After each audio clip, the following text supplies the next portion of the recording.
SFJ 4x4 Studios presents in my oversized four-wheel drive Jeep. a Jeep podcast starring industry experts. Pure monosity. What? Say that again. With mad scientist Scott Brown, Use my drill press as a sort of lathe. our host Neil Simpson, If one light goes out, they all go out. filled with shenanigans. We are really professional with Jeeps. This is I Speak Jeep. I Speak Jeep. There we are, and we are live. Good morning, afternoon, evening, wherever, however. This is the I Speak Jeep podcast coming to you from the SFJ 4x4 studios. My name is Neil with SFJ4x4.com, and my best friend, colleague, mechanic, service writer. Okay, I'm done. Mad scientist Scott Brown, and today I just Oh, that was anticlimactic. history researcher this morning. History research. Oh my gosh. Yeah, That was excellent. You took some cliff notes there. that's just part of it. Wow. I had to stop at some point. I feel like I'm going to be sideswiped and your knowledge This base. is only all of up a to 2000. sudden. Oh my gosh. Yeah, I was like, no, I'm not going any further. Folks, we are going to be talking today about, I don't know, whatever he wrote a novel on. The Warren Winch, if you can't see Scott's band of white hands behind him. Good morning, Dave. It's important to note you can be joining us live on Facebook, 10:19 a.m. And you can, comment to us, and we appreciate that. We'll make sure we do a shout out. We are squeezing this podcast in. It is Bantam week. Bum, bum, bum. And certainly our media folks will be on the road this weekend. You will have the opportunity to meet the Savage and the Italian Stallion in person. They will be representing at the event. I am supposed to be there. The Mad Scientist may or may not make an appearance. His wife just said hello. She's one of our 3 viewers. That's fantastic. And listeners. And so we will have our representation there, our booth. We'll be showing off some very cool builds. You'll be able to talk to, some of our staff. We might be doing some interviews of some individuals in the industry, trying to get some content for these podcasts and bring that back to the podcast.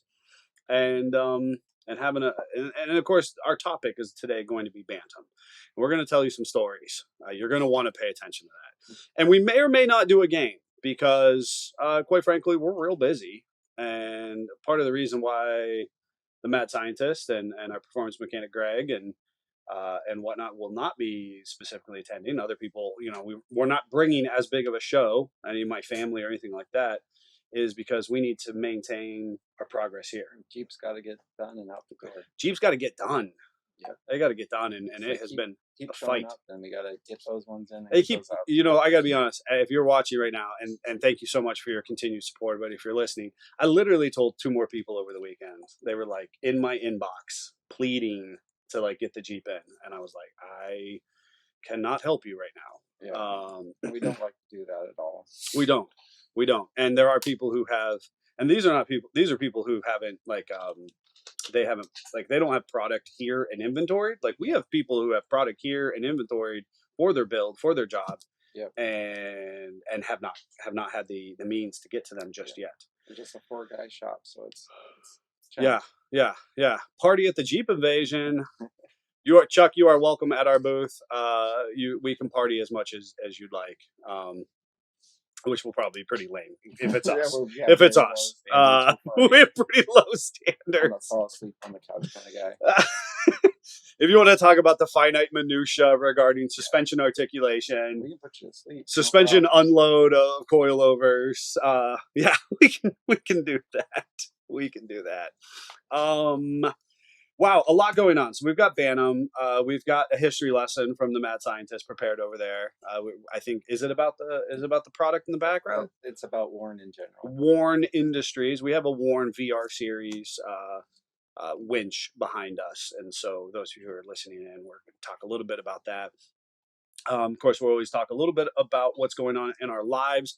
Important to note, those of you who have already purchased, we greatly appreciate it. This little sticker, our goofy faces, $4.19. We will mail it to you, and that helps go to directly support the podcast itself. So we thank you, those who have purchased. We have been delayed in getting some of the stuff out. We've had, some, God, I hate saying it, product logistics and supply chain breakdown and that kind of stuff. Yeah. So We're not giving up, but it's definitely becoming more challenging. yeah, we just have to work 16 times harder to do what we normally did. 3 years ago, 5 years ago, 10 years ago. Yeah. So, with that said, stickers, greatly appreciate that. Don't forget purchases. We were going to talk about our shirts. Shirts. When we did a poll, and a shirt won, and it was very cool, and we are going to do pre-orders for that shirt. And so, if at some point in time, one of our fantastic people on the production side back over there can do magic and produce which logo it was that won, we will be talking about doing pre-orders on that shirt. Okay. And not only are we going to do pre-orders, but we're going to do the ideally the colored shirt of your choice. So that is very ambitious. overly ambitious. Eternally optimistic is unfortunate or stupid. I don't know. Either way. Maybe. So talk to me about I heard briefly you went to a Mopar car show over the weekend. We went to races. Yeah, we did. We took the kids out. We went to dirt track races. We did a lot of peopling. It's been a while since Scott and I could kind of fellowship outside of work. Jeeps all the time. Yeah. And then our side projects, but we managed to carve out a little bit of time, and that was actually very fun. Yeah, with the kids, got to have their experiences, and I remember my recollection of all that was, I guess, felt true. So we have small kids, so I decided to bow out at halftime, and I heard that was probably good. That was probably a great choice. Folks, if you're listening and you're unfamiliar with Conneaut, Ohio, it is just the most like spectacular little small town. We actually have this great, miles of lake shoreline space, and some beautiful beaches, which are about a half mile as the crow flies from our facility here. And then as you head south, we actually have a dense rural population, farm and kind of forest area. And as you head south on one of our main tributaries out of town is actually, kind of a nationally known. Yeah, people drive for hours to get there. Yes. We brought that up as we were going down. We don't actually think about how lucky we are to have the racetracks close, the lakefront close. Without question. Big national car shows close. I mean, it's kind of crazy that we just kind of, that's just what it's supposed to be. So, and that was the thing. I was walking the kids back from the restroom, and I walked through, and I thought, this is such a phenomenal resource that we have that we as a community don't talk about all that often. I mean, unless you're in the race industry, right? But as a general motorhead, I mean, how cool was it to go out there and you get to see everybody in the pits, and these guys are, they work super hard, and then they go out on Friday and Saturday and Sunday and race the tires off their cars. And it was fascinating. I wasn't prepared for just how dusty and dirty the tracks get. It gets really dusty. It gets crazy. That was my big. I felt like I had smoked like 10 packs of cigarettes. Oh my God! It was so bad. It was wild. Yeah. The motors were screaming. It was awesome. It was just a really cool time. Super tired, and they all had to get showers and cleaned up. It was tough for a school week. Yes. That was tough for a school week. Like the end of the week, a Friday night. So, but big shout out to Raceway 7 for, continuing to operate and make that venue available to. Down to a good science. You got people in and out pretty, nicely. They have a nice little family section. It's really very well thought out that way. Honestly, I thought the exact same thing, and I couldn't believe how many just family and youth and then adults. I mean, I was seated next to, a bunch of guys who were in their like 70s and 80s, just living their best life. Yeah, they had their shirts on. They were excited. They had their shirts on. They were excited about racing. I thought that was the coolest thing. That from like Monday. Yes. I'm going to races. I'm going to the races. Oh no, and actually they ended up starting up a conversation between the two of them. A couple of these, again, these octogenarians, and they were talking about, oh yeah, I'm going to Sharon on Sunday, and I'm going to That's not that West far from Virginia. us as well. No, not at all. What I love about historical motorsport history. I love anything like organic motorsport history. I would love to do more podcast interview stuff on. We just live in a hotbed of automotive stuff. We do So for really awesome. for the heartland of America, right? If you think about Detroit to Toledo to Norwalk, Summit, across the breadbasket of Ohio, down into even Western Pennsylvania. Yeah. Phenomenal motorsport history. A lot of people on the coast think they have it. The West Coast, the East Coast, they think they have it going on motorsport wise. They got a lot of money, but we have like this diehard enthusiast passion. And kind of, go back to what we did over the weekend. I did go to that car show, and one of the fun things I got in the swap meet was these vintage 50s car magazines, which if you're going to build an old Ford like I am, Sure. you want to build it period correct, you need to go back and find a magazine that was made in the 50s and be able to see what they were doing. Sure. So I got from 53 to 57, a little bunch of them, and I was reading in the oldest one I had, which is the 53. I think it's like a May or June, which actually was the third release of that magazine. Really? Which I thought was super cool. But what I took away from it was in there they talk about where manufacturing is and where the cars are from, and they were either from California or Ohio. Really? Yeah. Or Michigan, a couple of Yeah, them. yeah. But that you're in a magazine in the 50s with old style hot rods, and they're literally talking about an endurance run in Ohio. So I thought no it was way. really cool. Yeah. All right. So I see. They I see can't see that shirts. We're not there yet. No, they can't see that yet. Okay, they can't see that. I was gonna say because Scott's been blocked out for like 30 seconds. He's No, just if I'm talking. it's like, You're just talking to the camera because the shirt is flying over your face, but people apparently can't see that on their end. Yeah, So magic. whatever, magic. Yeah, Yeah. studio magic, media magic. I love that kind of stuff. That again, the organic history of where our motorsports comes from. Yes, you and know. the prices. It Oh, just no. blew my mind. So in the magazine there was a for sale ad, and then Okay. this is 1953, so you kind of get that respect. Sure. 1939 Ford Coupe with a hot, fresh flathead, all fresh paint, all this other stuff. All the goodies. $450.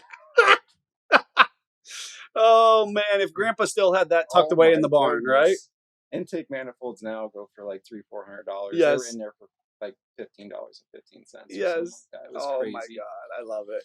I love it. And you know what's funny, folks? I mean, Scott and I, we were Jeep enthusiasts, and we've talked about you. You really were into just cars and trucks and motorsports in general. But Yeah. after meeting Amy, you really kind of fell, into she's the Jeeps. reason I'm into Jeeps. Right. And of course, myself, my dad was a poor school teacher and loved Jeeps and exposed myself and my siblings to Jeep life, Jeep culture in the early 90s, late 80s, early 90s. And so, I mean, we really didn't have, if you're watching, if you're unfamiliar, we're living in such a hotbed where you can log on to Amazon, you can find just about any aftermarket accessory. You get catalogs from the big box store retailers, really crazy stuff available for our vehicles. That wasn't the case. No. Hot rods, like you're talking about with your magazine, they dominated the market for 50 years. At least, yeah. And really a big shout out to a number of pioneers in the off-road and 4x4 industry in the 70s and 80s. Yep. Allow this current market to be what it is because, quite frankly, we were still, taking a piece of square stock, 2x4 steel and building a bumper. Yeah. Very rudimentary, lots of, booger welds on it. And of course the obligatory, if it was a big, nasty, jacked up 4x4, you had to weld chain somewhere on it. It was just required. It was required. It was either chain steps or a chain bumper. And you got your stick welder out and buzz box and made it happen. Made it happen. Yep. Yep. Absolutely. In the back of the barn after you threw hay for the day. You know. Well, I actually attended an event. There was events. I saw you had the Jeep out, didn't you? I did. I took Chuck Norris out. Dirty, you know. I had all these great ambitions. I was actually cleaning my Amy's Jeep. I was thinking, never had it this clean. I know. For Jeep events, I don't have to vacuum it. Right. Right. They're like, oh, there's dirt in there. It's supposed to be dirt. There's supposed to be dirt. Well, right. I shoulded up. I was like the only one that was dirty, as far as I could tell. Oh dear. It was definitely a lot of pretty Jeeps. I shouldn't say a lot of pretty Jeeps. There were a handful of pretty Jeeps there. It was a very cool event. It was a philanthropic pursuit put on by one of our customers for Cans for Wishes, which was actually a nonprofit that was started during COVID. And it really kind of supplements or in places, you know, kind of takes the place of Make-A-Wish Foundation. Or the idea that maybe there's a little less stringent requirements and a lot more local, you know, so stuff that's deliberately kids who are dealing with some severe issues, not necessarily terminal, just severe, can then get, you know, a wish of appropriate size granted by this local organization. And they do it by collecting scrap metal. So Cans for Wishes is legitimately people donating their aluminum cans. So they keep their aluminum cans on one trailer, and then one of the local bigger scrap recycles brings in like a 40-yard hopper, and they take, you know, grills and bed frames and all that kind of sheet steel, and it goes in the hopper. And a couple of our trail team members were there, and, you know, brought some used rotors and threw those in the can. And that's awesome. The restaurant was called Willie G's, kind of a neat up and coming place in the Meadville, Sagertown area, and they donated all the food, to my understanding. That's awesome. So yeah, it was really very cool. It was, like I said, a philanthropic, a good cause. Again, organized by one of our customers, Diana. She did a wonderful job. Had a couple little games for the kids. They had a chicken sandwich. My kid had a chicken sandwich the size of my head.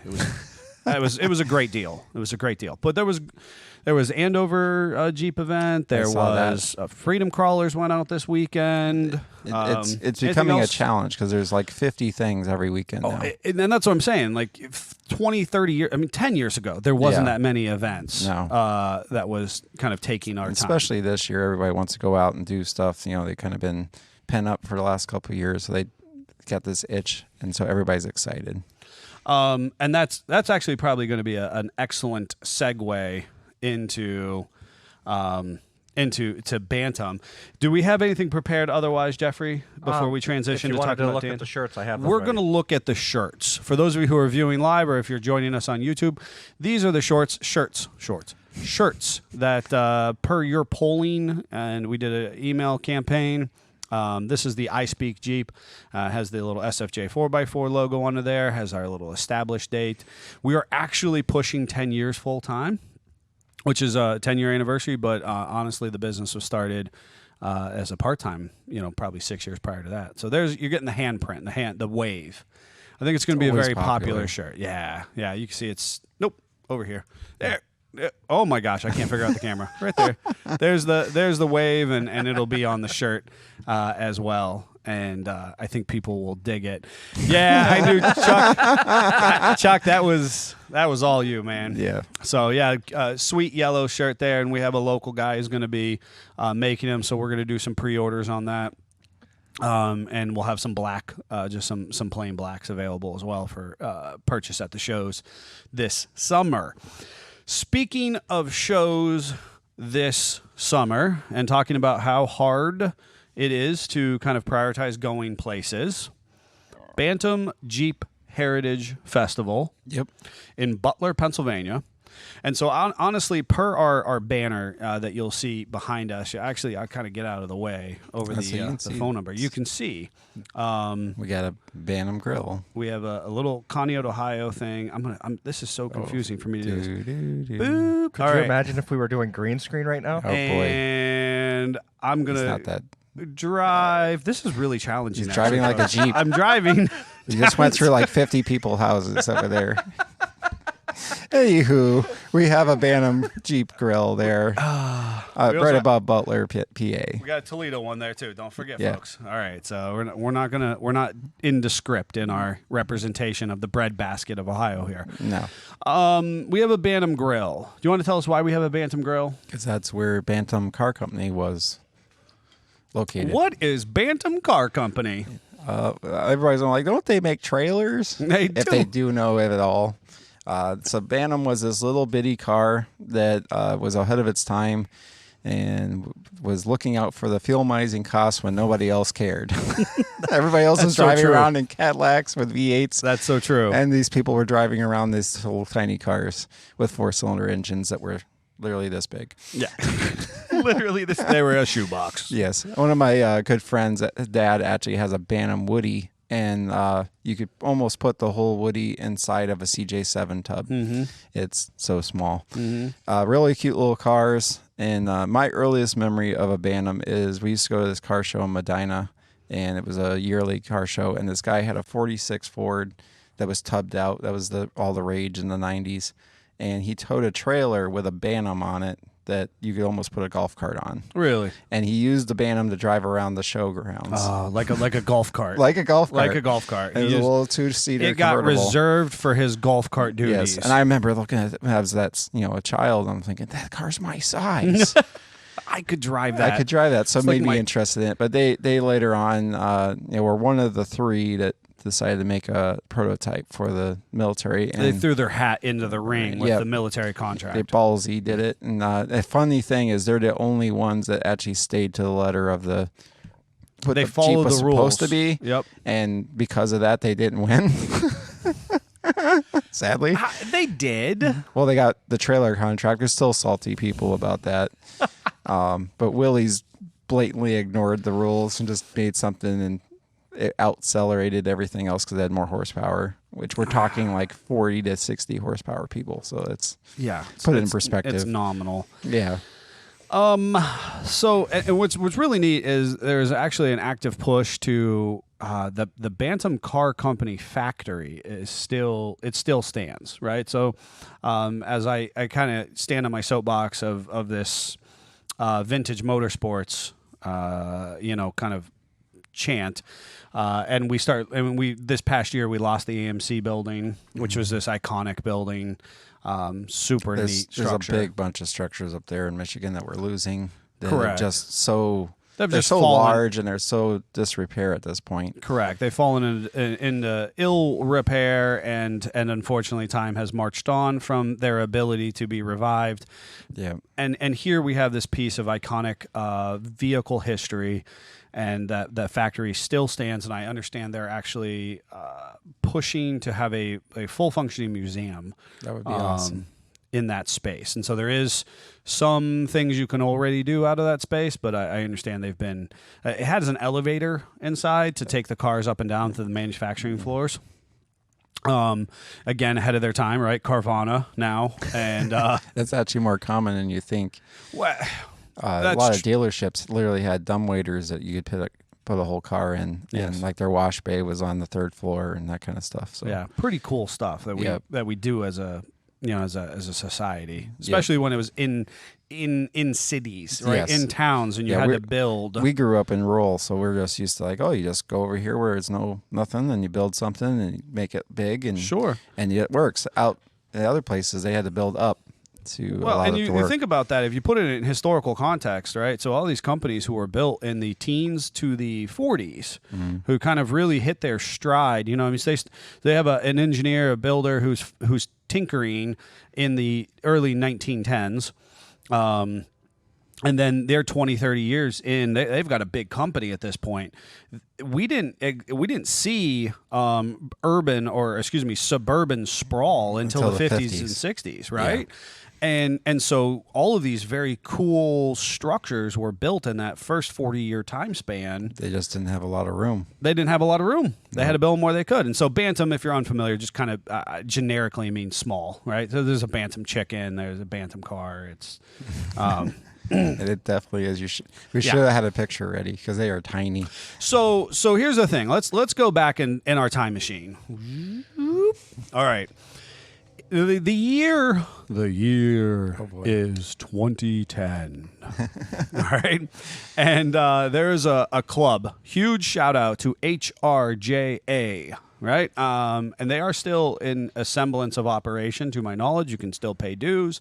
They still have meetings. I don't know at what level they are their activity level is. At one point in time, this was a club. So that early like 2000, so 99, 2000 to 2010, HRJA is hopping. Yep. Okay. And they held an event. And everybody, when you got into a Jeep at that time period, they're like, you got to go to this show. It's awesome. HRJA stands for Heritage Region Jeep Association.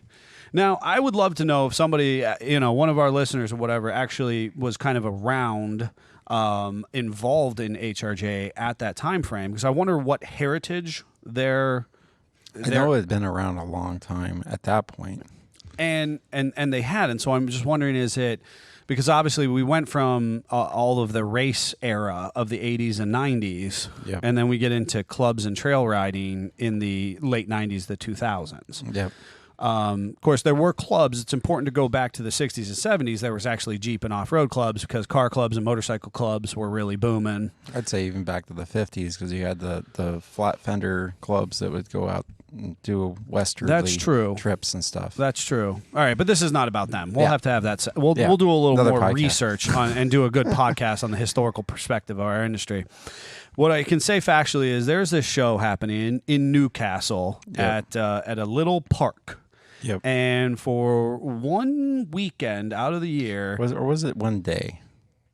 It really might have been one day. It was one day. And I remember going to this, and I was excited because you'd be on a road, get in here, and there was all Jeeps.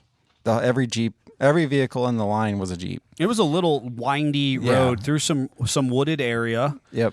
And it was kind of taking you back to this little park, and it was like a 5 to 10 mile per hour road with speed bumps, and so you go really slow. And they had like a special spot for your trailering the Jeep. Then you had to drive it down the road to get to the park. Yep. And they had things down to a dead science. I went a couple years in a row, and you would pre-register, and they would have all these tables with bags and your shirts and all that stuff would be all right. It was just like an assembly line. You just walked in, boom, here's your bag, out the door to the Jeep. Okay, you go over, parked over there. And they did history. They had a bunch of history displays. Mm-hmm. They had a little off-road section. They had a little obstacle course. The Boy Scouts were there washing vehicles. Yep. The little concession stand on site was appropriate and nice. Good. It was like the Kiwanis Club or something, Yep, they had a show and shine. And to my knowledge, it had a 500 Jeep registration limit, which I believe because that place was small. And that did not include some of the other little specialty pieces. And then there was like a spectator parking area off to the side. I ended up taking my 90 Comanche that burnt a quart of oil every drive. I took it to one of the shows for funsies. Yep. I took like my 10. 93 XJ back then. Oh, God, it had to have been like 09 when I took the Comanche. Anyway, all right, that's irrelevant. All right, so we have this event, and this event garners so much attention that somewhere around 8 or 9, Jeep Mopar Underground brings their prototype vehicles out. They had 6 prototypes that nested nicely in a big, beautiful semi-trailer. I have tried to find pictures of that semi-trailer in my adult professional life as doing what we do here. I cannot find anybody with pictures of the Mopar Underground trailer, but they had an 18-wheeler. And they shoved all these Jeeps in the back of it, and then they got to an event, and Pork Chop, I think, was one of them. It was one of the earliest JK prototypes. They had the Hurricane, which later becomes like a Power Wheels toy, but that actually was a prototype vehicle. That was there. And so it garners enough attention out of this kind of this Jeep party in the park that Jeep themselves, the mothership, comes and helps sponsor the event. At that time, there was a big box retailer who was prolific in our area, no longer in that same capacity. They're just now an e-commerce site owned by another company. But they had good organic people on the ground who were volunteering, who were working, who helped make that show special. And then you had this well-organized club of Heritage Region Jeep Association, doing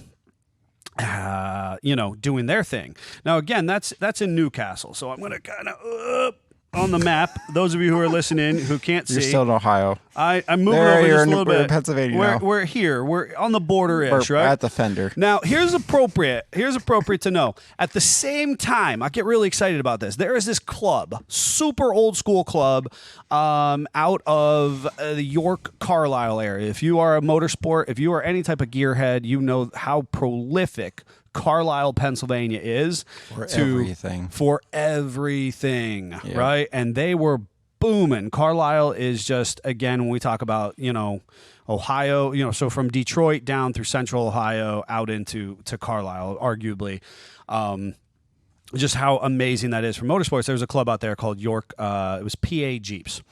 And that is the club. Big shout out to PA Jeeps. And so we had HRJ and PA Jeeps, and yeah, Chuck, that's exactly what we're talking about, man. So you have this club, and they were also putting on a spectacular event at the same time. So we have right in the middle of them, Butler, Pennsylvania, and somebody, I know a little bit of the history, but I'm not going to butcher it. But you have a couple people get together and say, hey, you know what? We can really use this. I remember as when a it tool. first happened, it was kind of this talk of like, we're going to do a one and done thing. We're going to come together, make this giant show. People are going to take back step what they're going to do, because the Newcastle show actually shut down for that next year to push this show, and they were all excited about it, and then poof, it blew up. Yeah, so they're into what it is now. So they reached out. So the Butler Board of Tourism and a couple other individuals reached out to folks at HRJ and PA Jeeps on a consultation level, and said, hey, let's try and blow this thing up a little bit, And so we're going to do this Guinness book. I honestly think that was the first year was they were going to do the Guinness book world record parade. Yeah, and it was like the rallying of the troops. Everybody was excited. We're going to go and meet the other club, and we're going to go do this, and we're going to get the most Jeeps we can, and we're going to be in the book, and it's going to be awesome. We're at the birthplace, right? Everybody likes to claim the birthplace of whatever it is, Jeeps, aviation. And I don't think they were quite prepared for the amount of love they got. Yeah, and so... Because I don't think you were there the first year. I was not. I was not. I did. It goes in true. It goes in true accord. I never do first year stuff. Yeah. Yeah. Me and my wife. I don't even know for. I think we must have been. Yeah, we were newly married. You were. Good question. You were. You were married because I had done a lift kit the year prior, and then it was in the okay. Yeah. Anywho, and I had Chuck Norris when it was not Chuck Norris. Really? Yep. And I took it to the first Bantam, and I remember the coolest part about that is they went in and there was this campus, and they had a parking lot all over the place because down there's hills and ups and downs, so you can't have just one giant parking lot. It just can't happen. So what they did is they did year spans for each parking lot, and Chuck Norris is in 04, so we were in the 2000s, and it was so cool because it's just all TJs. And that era, sea of TJs and Dub Js and that kind of stuff. That era, it looked like a car lot from circa 2004 again. Yeah. And I remember plain as day, there was a bright green Rubicon, and he has windshield down. And I'm like, we're literally there in true Scott fashion, tops up, doors are on. I'm like, wanting it to be an XJ. That guy doesn't even have a windshield for this parade. So me and my wife, we take the doors off and we stuff them in the back of the Jeep. Right. Where the back seat's supposed to be. Thank God for an LJ. Yes. And we fold the top down and drive through the parade. And when we got there, we were so excited. It's just like today. You go downtown and you park. And they did it in year order. So Willie's are at the very end of the road, and they're first. And we're so excited. That's the Jeeps I want to see. And we get down there, and it was like one old guy humbling over to his wheel. He's like, I'm done. I want out of here. I'm hungry. I want to leave. It's been like 4 hours. And we're like, what? It legit was like a 4 or 5 hour parade. Right. And Jeeps were still pulling in, like the JKs and stuff. The new ones were still parking. Yeah, they were still coming in from the parade. Yeah, it was amazing. And they just filled downtown Butler. And people love and love that placard they got from Bantam, Yeah. you know, and to say, hey, I've even seen, you know, if you've watched any of my for sale review videos, I love buying and selling of vehicles and at least the perspective, the concept of it. Yeah. I seem to just keep them and destroy them. But I've actually seen people sell and be like, this was a Guinness Book Jeep, you know? And I'm like, okay, good for you, I You guess. have a Guinness Book Jeep now. Wow, slightly different. I'm so proud. It's slightly different than it was then. but Right? It did attend That was the first. first. That was like the first and last time you ever had the top off the Jeep. I Yeah, think. probably true. All right. When was that parade? The record attempt for that? I think it was 10. Are you And able to so- double check that? Well, 2015 Jeep Beach took the record. That's Correct. Yes. Yeah. Correct. Eight- Right. Stole it from us. 1,846 Jeeps for that in 2015. Yeah. Okay. And they did, just so we're talking about Jeep Beach, that was on Daytona. They actually Yeah. were able to stage really well. Yes. Because they were like 3 or 4 wide on the Daytona Raceway. Yeah, they had to beat it because man alive, that was crazy how many Jeeps we had. And then we tried again at Butler, if I don't not wrong. Butler, I want to say, tried it again at some point and took it back. See, I think your dates are a little. Yep. There's Butler did it again in June of 2015. Yeah, Jeep Beach only had it for a hot Moment. second. Yeah, so they had it for a couple months, and then Bantam took Correct. it back. 2004-20 was Yeah, and so it was this fun volley, Yes. 7 years ago of who could have the longest parade. The problem with the parades is that they are absolutely just a logistical nightmare. There's Because a lot of people Because involved. the funny thing is, Bantam still does a parade of sorts, and it's kind of funny how many Jeeps overheat in the process. all of the Because you're Jeeps. just sitting there, and then you have people that are just trying to live their lives and drove to work and to the store. they don't and- think the parade is as cool as we and do. they really don't enjoy the parade like we do. All right, so here's the thing, and that had to have been 10 or 11. Can you? Jeffrey's going to figure out, because here's the thing. What I can factually tell you, and I'm fairly certain that it was 11, was the first year of Bantam, and because I think that 10 was the last year of HRJA's Jeep Fest in Newcastle. Maybe. I'm terrible with dates. Okay, I'm pretty certain it was 10. I know was I the did both, last big one, and festival began 2011 with Okay. just Oh, over yeah. 1,000 Jeeps that set the first record for the all longest right, so parade. here's what happens. In 2010 is when I'm talking about. Mopar Underground is there. HRJ is at the peak of their ability to do things. In 11 is when Scott is saying that basically everybody was like, hey, we're going to come together and make this event happen. I attended that event.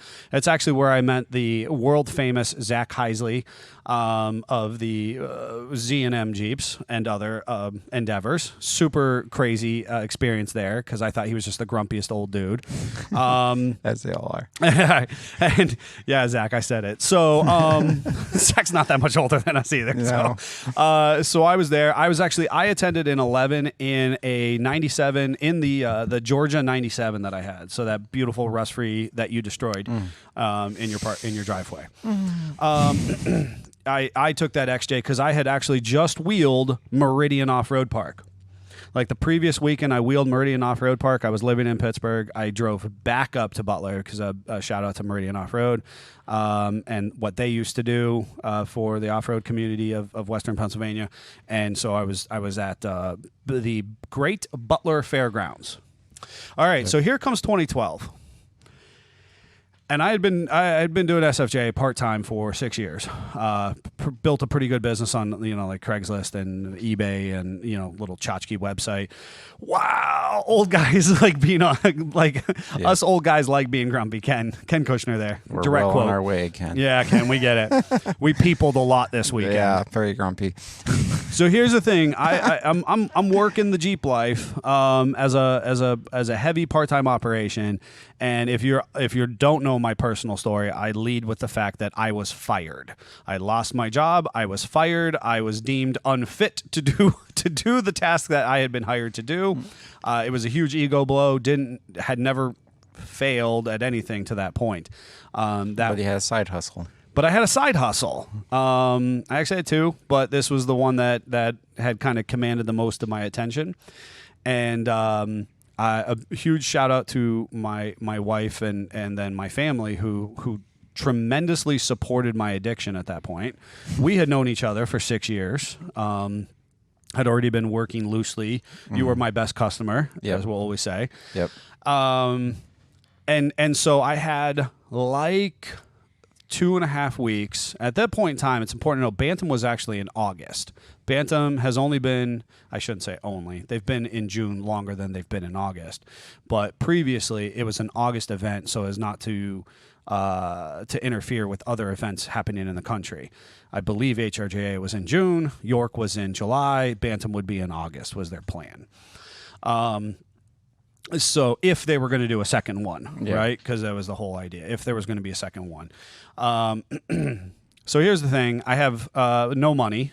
I have a little bit pittance saved up as my wife and I were going to do this like great overlanding trip. We had a camper that went in the back of the truck, and we were going to do a big Western tour. Had a 95 YJ. It was a bucket list Jeep for me at the time. And we were going to do a tour a day west for a few weeks, and then I lost my job unexpectedly. So what do? Pack the trailer with parts. Pack the trailer with parts. Yeah. I spend arguably the last $300 to my name, and I register for Bantam Jeep Heritage Festival. I stuff the trailer on the back of the truck. So now we have the dually, the big red Dodge Ram, which I still love and adore and have today, camper, and then an enclosed trailer. Yeah. And I'm just pew pew shooting from the hip, right? Yep. So my wife and I, we adorn, nice shirts. We have like a couple business cards, and we have a banner, right? Yep. Put your feet on the ground and off you go. And run. Sprint, right? till you can't breathe, and then sprint some more. Yep. So what do? My wife and I drive down to the Big Butler Fairgrounds, and I have no idea where I'm going. I didn't register appropriately. I had no intention to do this. Fake it till you win it. I pull in with this big long outfit. It was a 28-foot or 26-foot enclosed trailer, and I was just doing some really sketch stuff, towing. I'd look back at that and I'm like, oh my God, I can't believe I didn't kill myself or somebody else. And lights are optional.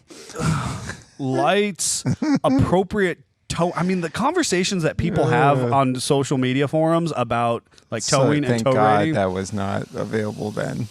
Wow. Yeah. Because I actually, oh my God, the stuff that Young I actually. and dumb, man. Oh my God, just the doors that open because of that. All right, so I pulled the trailer into this little precarious drive for the fairgrounds. Inappropriate drive for this, for this rig, which I've never driven before. Something this nature. Oh, it's important to note that we actually loaded the vehicle the night before. I'd loaded for a couple days. We actually loaded the night before and got on the road to Bantam at like 11 o'clock at night. So just wildly missed any type of like, hey, come in and set up time. Yeah. So what does my wife and I do? We jump the fence. So we park in this precarious little spot on the other side of the fairgrounds. I have no idea where I'm supposed to be. We jump the fence. We climb this 6-8 foot chain link fence, flip over onto the other side, and I swear, like in my head, this made sense. This made sense. I had nothing to do with any of this. Because I'm so not that guy. And we walk across the fairgrounds and we find a security officer who obviously we're approaching from the wrong side of things. Yeah. And the security guy doesn't tase him. Doesn't shoot me. That's I appreciate wherever that guy's at in life now. Yes. Thank you for that. No, he was super cool, and he was like, actually, here, pull around. We'll pull you right up to the entrance gate of the whole kit and caboodle, and we'll let you camp right there. So here it is, now it's like a little past midnight. We pull this rig all the way over to the primary entrance, and at that time there's a little campground off to the side of the Butler Fairgrounds, and we're up to the gate nose. Like we're 12 inches away from the gate, and Jen and I crawl into the camper and sleep for a couple hours. And by 5:30 a.m., people are like, "Why is there this a truck blocking the road?" Yeah. So Making friends. Oh my god! and of course, now I'm in the way. I've made bad choices, so I'm getting yelled at, and I'm like, all right, I'm sorry. And then we open up the gate, and they let me drive through, and they're like, you got to get over here, park it over here.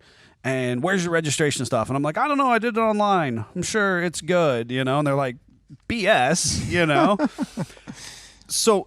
And it's just the way technology works. I had done it online, but because I had done it at 3:00 the day prior. Yeah. Like they hadn't printed any of that out. And nobody had the phones we have today, and where you they didn't could have look it up. smartphones. And I see it right here. It's walkie-talkies to another Yes. person, and their dial-up is happening. Oh my God, that's so true. And we're at the fairgrounds, so there's no phones. There's no, Yeah. you know what I mean? There's none of that. It's all printed paper.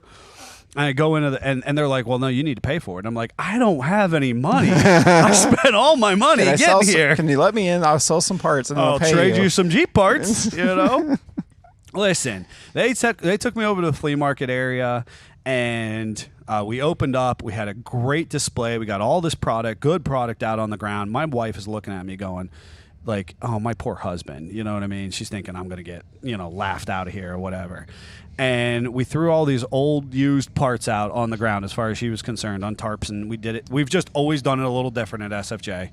Made it look really nice, and people started coming up and shoving cash in our hand and taking Jeep parts away and being like, "Oh, I follow you on, eBay, on your eBay store, and I follow you on, Craigslist and Facebook and blah blah blah." And it was just off to the races we went. Yep. Now, that year was super cool. Jeep Mopar Underground was still involved. There was a really wicked, I was just in a conversation with somebody, it was a really wicked cool 3/4 ton JK. It was on a Dodge Ram chassis. That was either there or the year prior or after it. Was it? Yes. Yeah. It was a I remember Cummins. seeing that drive, and I'm like, oh my God, that concept's driving. Yep. And they went in the parade. Yep. It has manufacturer plates on it. It did. And that was just, we were off to the races. It was 2012. It was the second Bantam ever. I always like to say we've been involved with Bantam. We're one of the, SFJ 4x4 is one of the longest continued running companies with Bantam. Yeah, we did it before it was cool. We did it before it was cool. And then we are actually almost, because now they're in like 11 or 12 years. We've sponsored for 9 or 10 of those years. So we're one of the continued sponsors every single year to support that cause. At this point in time, Bantam had grown to one of the most prolific shows in the world. Mm-hmm. At one point in time, their goal was to have all 7 continents, right? 7 grills, 7 slots, 7 continents. Represented. I don't know if they ever fully achieved that, but they certainly had. I remember them announcing when they did get people in international, and they have had quite a bit. And we've met some of the most spectacular people and had some of the greatest professional experiences with and at Bantam. And long-lasting friendships as well from that. And long-lasting friendships with customers that we only ever see at Bantam. Yep. And I've watched like kids grow up, right? Because I mean, it's been arguably almost 12 years. Yep. We've watched kids who were coming by to our booth who were 7, 8 at the time, and now they're driving. They're adults, and they're having kids of their own and that kind of stuff. Crazy enough. It has gotten really, really big, and then I don't want to say appreciate that, Chuck. It is a neat story, and it's all about taking risk, and just not giving up, or being too dumb to give up, I guess is the other thing. So, at this point in time, it is still what I like to say. It's like walking through a magazine. Those of you who are, who are around for the magazine culture, there was how-tos, there was professionals. You got your editorials. You got to go around and see if there was a good deal. At some of the for sale sections of the magazine. Yep. There's show and shine. You get, the magazine always used to talk a little bit about trail riding and trail. You get to go out and whether you're just wanting to use your bone stock Jeep or you're reasonably highly modified, you can go out and do the trails. Yep. It's like walking through a magazine. It's a super cool cultural experience at this point. I recognize Jeep Beach as one of the largest one of the largest shows in the country. I would argue that Bantam is probably one of the most authentic.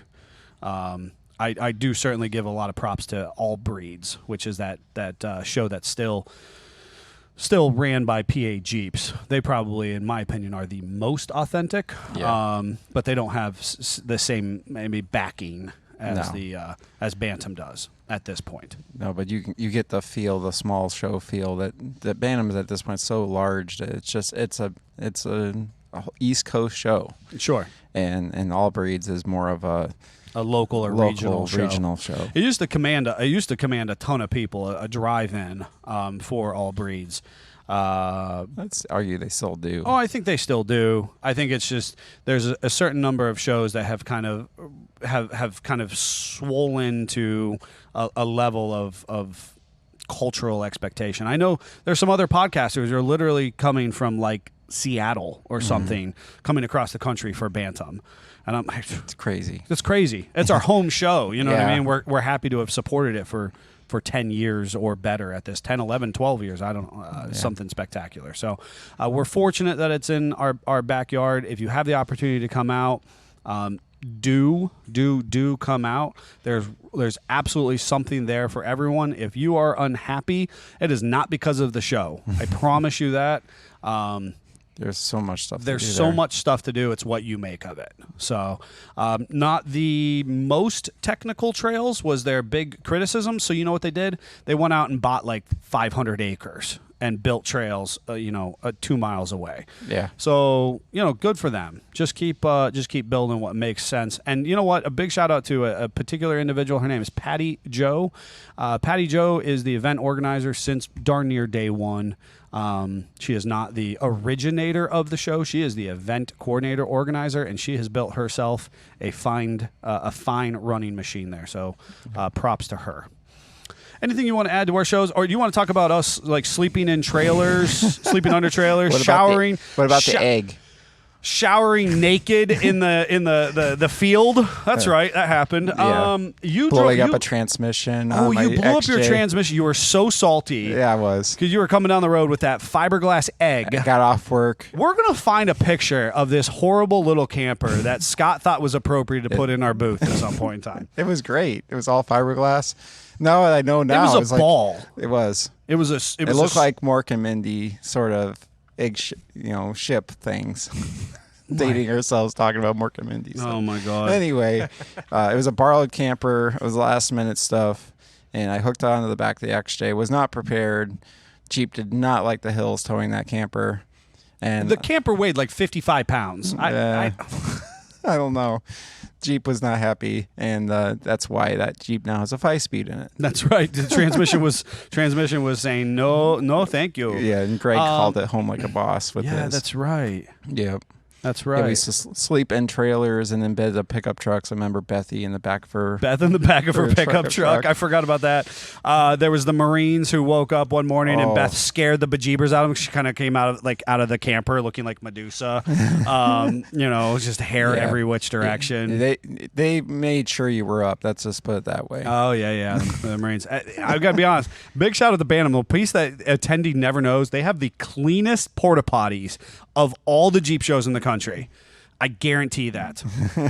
You might not think that at 4 o'clock in the afternoon on a Saturday. No. But I promise you, they have the cleanest porta potties They are in the down to entire a country. science. They do. And we've witnessed the cleaning. So much. So Leave much. the pyros out. And that's also one of those years Greg ruined his wife for camping. She'll Yes. never go camping in a tent again. Yes. Which was awesome. But we've met so many good people. So many people attended the how-to clinics, that have we come used up to and been do- lifelong customers of ours. Do those, and I did a history talk one. Yeah, that's year. right. You did history talk as well. Yep. Oh man, good stuff, and from industry stuff that we are now able to utilize in the service of your vehicle. I mean, there's been intimate conversations we have with other industry professionals, Yep. Optima Battery, PSC, Rock Crawler, Artec. You know what I mean? Where we're talking with Mothership, where we're talking with those individuals who are actually creating the products, and then we're able to bring that into the actual service and installation. It's so cool, so cool. So I'm pretty jazzed up about it, despite the fact that it's very challenging to get away. That's why Scott and Greg will be here manning our space at SFJ and maybe somebody else will help, move our facility along here while the new guys and myself go do the roadshow stuff. And try to represent accordingly to at least have that opportunity to put a face and a name to things. People can ask us tech questions, sell some shirts, mugs, coffee, stickers, do some giveaway stuff like that. If you aren't planning, plan. Make it a priority. Yeah, all right. you need to at least go once. If you don't, I just over the weekend I had customers telling about the event in Toledo, which is also great, and big We'll talk shout out about for that here shortly. But he did not know about Bantam. And I was like, you need to go to that, Right? Like, pencil that in for next year. Again, it's something that's in our backyard, and we have people traveling from 15 states away. yeah. To, It's amazing. Or countries, right? We People take flying it in for from granted. Australia for it. Yeah. New Zealand, Australia, coming down from Canada. We have great Canadian customers of ours that we met there. So many stories I can tell you about Greg doing installations in the yard, in the grass, field, in a field. I'll just a real quick quip after so many years, somewhere around 15 to 17, we had a big 30-foot enclosed trailer. It was kind of signature red trailer, and we had a reasonably high-functioning toolbox shop out of that back. Did U-joint installs and track bar installs and you name it. He laid in the field and fixed it. Laid in the field and fixed it. My God, how cool! That's cool. And we did that. We did some crazy crap. Crazy stuff. Crazy stuff. I'd pull all-nighters loading the trailer, which just we'd pack like the willies in and then pack parts around the willies and everything. We were in JP magazine a couple times for our appearance at Bantam, and the willies was in it, and cool stuff. So, All right, folks, if you're there, make sure you stop by our booth. We'll be near the entrance. Also, we do sponsor the Jeep for sale section. So it's the Jeep Corral. The Jeep Corral, which is very intentional. Those of you who know why I do that. So make sure you stop by, say hi, and we'll talk Jeep for a little bit. This product spotlight, Jeffrey. Maybe. Oh, Maybe. And now it's time. I was just about to talk more because I like to talk. And we have to be succinct about this as well, because I could talk at length about Warren and my love affair. So the cool part about Warren is sort of the way they started is kind of like us. They had a neat opportunity because of world events, and they did what they could with it. So it was founded in 1948. And they primarily worried about making locking hubs for World War II Jeeps. And they were primarily a Jeep lockout brand. Huh. And then the Warren winch was actually developed in 1959. And in the 70s, just put that in perspective, we started out in 48. In 1970s, they added hubs for all the other vehicles. 30 years of Jeep hubs kept them busy. Yes. And the new electric and hydraulic winches and severe duty winches and they added a new winch mounting system. Oh, So the way we all see it now, like that winch was what I got out of that. Yes. And in the late end of the 70s, they started a long-standing relationship with Ford Motor Company, and they opened manufacturing operation near Portland, Oregon. Yes, that's what I'm familiar with. And then in the 80s, they expanded the ATV market and started making the first 3-gear planetary winch. Thank you, Honda. You meet the nicest people on. For that, issuing a patent for it in 1988. In 86, they moved their actual headquarters to that manufacturing plant or area in Portland. And also, the original founder's grandson became the new chairman and the board and CEO of that. I wonder where they were in 48. Where were they created? I wonder. They didn't actually say that. Yeah, I wonder where. That's interesting. I thought they were more over here, you know? So in the 90s, they moved to just-in-time manufacturing, which is basically you have an order and you fill it. Okay. Implemented total quality control practices and got ISO quality control certification. You would like that. Mm-hmm. In the 90s, they established a relationship with Polaris, Yamaha, and Bombardier. 97. That was the fanciest pronunciation of. I'm amazed that he got through all that. You know, I got to be honest with you. Bombardier is what I always call it. Bombardier. I just been learning something. Bombardier. Bombardier. It's. In 97, 200,000 manufacturing sorry. in Oregon helped them be the dominant winch supplier in the ATV market. And in the year 2000, Mike Warren stepped away from the company and selling it off to a management buyout. And that's where I ran out of paper and time. But basically now they are a big conglomerate. They're owned by a big conglomerate. Actually, I believe last I knew Lund had them. I could be mistaken. Yeah. But the last thing is they just bought Fab Fours. That was the last big thing on their website. So. Oh, interesting. I didn't realize they somehow were the holding company over Fab Four. According to the website. So. Yeah. Well, that's good because we worked with their bumpers and I'll just be honest. I mean, this is the hashtag not sponsored section. Yep. And so we'll mention honestly their bumpers let us down. Yes. And so it's one of those classic things. Just because they make all these products doesn't mean all the products are good. They're trying to fill out their catalog. Yes. And the things that are good are their hubs. They got that down to a science. Yep. And their winches. Yes. And personal thing with the VR series, that is their economy winch. Yes. But I gotta say, from having one as long as I have and recommending them to other people, it's a darn good winch. It is. It's our number one selling winch. Yep. Both in steel and synthetic. Yep. It's anywhere between $550 and $750 based on market and availability and what cable it has. Correct. And at this point, it's wireless. It works flawless. You can still plug a controller into it. Has a lot of nice things to like about it. They have quality covers for them. And it's not a $1,200, $1,500 winch, or as an 8274 $3,000 winch. Mm-hmm. Correct. But very few winches do I know of that they actually have forums for and groups. There's literally a 8274 restoration group I am on Facebook. Mm-hmm. I have to someday rebuild Amy's 8274, and I know that's a winch you're very passionate about. Very. And a little bit of the history of that one, more than me. Sure. Well, and so that's where the big thing about Warren as a manufacturer, 'cause obviously I jumped in there and I said, hey, the bumpers weren't great, and so I'm glad to hear they acquired a premium bumper manufacturer, that they have maintained an approach with, again, their hubs and their lockouts and their winch capabilities. And again, 40, 50 years ago, winching was very different than what it is now. That's for sure. Additionally, at a competitive level, even just 20 years ago, winching was very different than what it is now. Mm-hmm.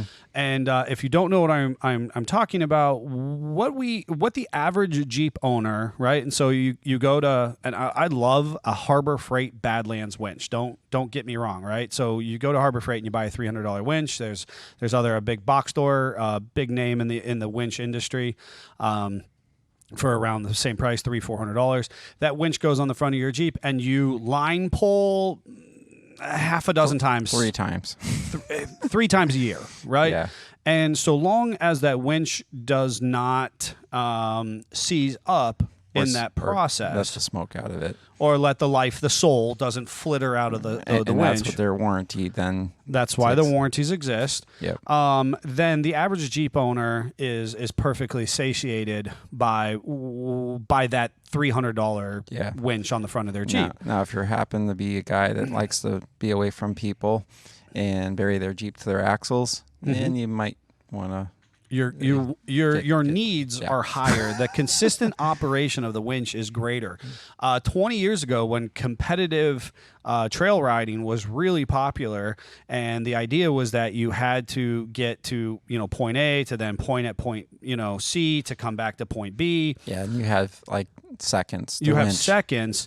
Line or pole speed was a priority, and so you had to have a different kind of setup for your winch. So winching in of itself, there's a lot of people I see chatter, and they're like, "Oh, I love my blah blah blah $300 winch," and while yes, that is perfectly satisfactory for your needs, that's not the history of winching, nor is that the average, was that the average user's need 30, 40 years ago. Yeah. If you go back 50, 60 years ago to when, prior to you were talking about them doing the whole winch mounting system, winches were there was a couple different ways, right? And it was just really wild, cool, huge drums that hung out in the center of the frame rail. And so they either spun this way or they were actually like a thimble that stuck upright. And they were very large and typically PTO driven. Which was power takeoff, if you're unfamiliar with that, and they were, kind of mechanical. Basically, off the transmission of the vehicle. Correct. The actual engine and little powering. drive shafts and stuff. Yep, very robust. And they don't stall. And they don't stall. And at that point in time, in specifically military use, you had winch trucks or winch Jeeps. That's why you called a tow truck for a winch out. Those winches cannot be a $300 winch. They have to be that $multi-thousand of winch, and the robustness has to be. A lot of those now equivalent. are hydraulic, actually. They are, driven. without doubt. And so, and Scott briefed me a little bit on my own, my contribution to this, and I am actually going to save a part of it because it gets me so excited we could talk an entire podcast of it. There was actually a product called the Bellevue. Yes. And which I would love to have my hands on, despite the fact that they don't make sense. No, it's not actually a good thing. It's not actually a good winch. But it was. Bellevue was building up at the same time Warren was building up, and Warren was doing hubs. That's important. Correct. When Warren was doing hubs. Thank you so much for clarifying. Bellevue was over here doing winches, and Warren was over here doing hubs. At some point, Warren was like, I should have winches. We should do that, but do it better. Yeah. And that's ultimately kind of the birth of the 8274, which I am myself and many other people are highly passionate about. Yep. With that said, folks, we are not going to play stupid games, despite the fact that they are super fun and funny. Yes. Most of you have already gone to sleep because of our incessant chatter. Incessant. We apologize because I just don't shut up. Yeah. I need to go, work on talking with customers and doing estimates. We actually have to work on Jeeps. We hope that you enjoy this time with us. Do you have anything to share? I think that's about it. Jeffrey, Italian Stallion. Looking forward to Bantam, that's all. The Italian Stallion and the Savage will be representing. We'll be doing footage, photography, interviews. Please stop by the booth, talk with us, and we'll be there to represent. We should do a little fun game. Since we're not going to do a game, we should do one for the guys. Get the best photo with Davey or Jeff, and then send that in to us. My God. Okay. I'm going to say I'm on board with that. Davey's looking at me like, photo what did you do with the Savage or Jeffrey. Do they get to know they're in the photo, or do they have to? Is it like I think a, it should be the sneak photos. Where it we should don't be like know. a sneak photo. You're just Davey's hating over there. It's now. a sneak photo challenge. Yes. Sneak photo challenge. But they have to be in the photo too. It can't just be of us. Yeah, like a selfie. You have to be in the photo, as does the Savage or the Italian Stallion. Yeah. And then we're gonna vote on who's got the best one. Folks, you Great heard idea, it here. Scott. And we are come up with this really cool shirt. Just saying. So Yes, and we have a cool shirt. It's pre-sailing, ready to rock and roll. We will not have any there available because, quite frankly, we just didn't get it done in time. Yep. That's okay. We're gonna have some gear. What we have left, it will be there. We will be there. Jeeps are gonna be there, and good attitudes are gonna be there. So until then. Jeep family, find us on YouTube. Your favorite streaming Wow. your favorite Oh, dear. streaming platform, and here on Facebook, live every Monday at 10:19 a.m.